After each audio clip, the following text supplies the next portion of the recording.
మాజీ మంత్రి హరీష్ రావుపై కామెంట్స్ చేశారు ప్రభుత్వ విప్ ఆది శ్రీనివాస్.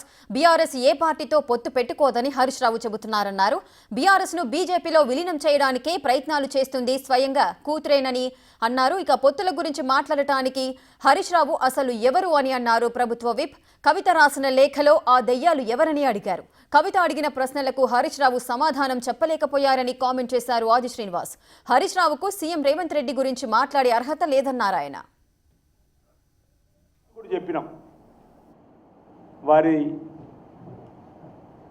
గల్లీలో లొల్లి, ఢిల్లీలో కుస్తీ, రెండు పార్టీలు కూడా కలిసి కాంగ్రెస్ పార్టీ దొంగ దెబ్బ తీయాలని చెప్పని చూస్తున్నాయని చెప్పినటువంటి మా వాదనకు బలం చేకూర్చేలా కవిత గారి లేఖకు వచ్చినటువంటి దానిపైన మీరు ఏ హోదాతోటి పొత్తులుండవని చెప్పిందో కూడా ఈరోజు ప్రజలకు కానీ పార్టీలో ఉన్న వారికి కూడా సమాధానం చెప్పాల్సినటువంటి అవసరం ఉందన్న మాట సందర్భంగా చెప్తూ, మరి హరీష్ రావు గారు ముందుగా కేటీఆర్ను లేదా కేసీఆర్ గారిను అసలు పొత్తులు ఉంటాయో లేదని నాకు చెప్తే బాగుంటుంది తప్ప వీరు మాట్లాడడానికి అసలు హరీష్ రావు గారు ఎవరనే మాట సందర్భం చెప్తూ, ఈ మధ్యలో మనకు ఈ మధ్యవర్తిగా ఈటల రాజేందర్ గారు వ్యవహారం నడిపిస్తున్నారని చెప్పిన మాట కూడా వస్తున్న సందర్భం.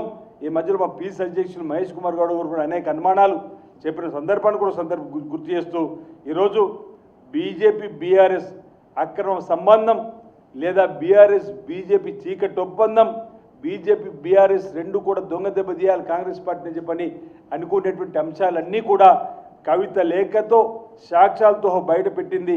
ఆ అంశంపైన జవాబులు ఇస్తే బాగుంటుందని ఈ సందర్భంగా హరీష్ రావు గారు కోరుతూ, ముందుగా కవిత ప్రశ్నలకు సమాధానం చెప్పాలని, ఆ దయ్యాలు ఎవరు, ఆ కోవట్లు ఎవరు, దానికి ముందు మీరు సమాధానం ఇస్తే బాగుంటుందనే మాట. నిన్నటి రోజు రైతుల గురించి మాట్లాడుతూ కపట ప్రేమ ముసలి కన్నీరు కారుస్తూ, అసలు మీరు హయాంలో ₹1,00,000 రైతు రుణమాఫీ సరిగ్గా చేయలేని మీరు, ఓసారి పావులు ఇచ్చిన మీరు ఈరోజు రైతుల గురించి మాట్లాడేటువంటి హక్కు ఎక్కడుందని చెప్పంటున్నాం. మీకు రైతు రుణమాఫీ చేస్తే నేను ఇప్పటి రాజీనామా చేస్తానని మాటిచ్చి తప్పించకపోయిన హరీష్ రావు మళ్ళీసారి కొత్త డ్రామా ఆడుతున్నాడు. 21,000 మీరు కోట్లు రైతు రుణమాఫీ చేస్తుంటే మళ్ళీ రాజీనామా చేయడానికి సిద్ధంగా ఉంటున్నాను చెప్పండి. ఇక మీ రాజీనామా మాటలు ఆనాటి నుంచి కూడా తెలంగాణ ఉద్యమంలో నుంచి కూడా మీ వైఖరిని చూస్తున్నటువంటి ప్రజలు మీ పైన విశ్వాసం పోయింది.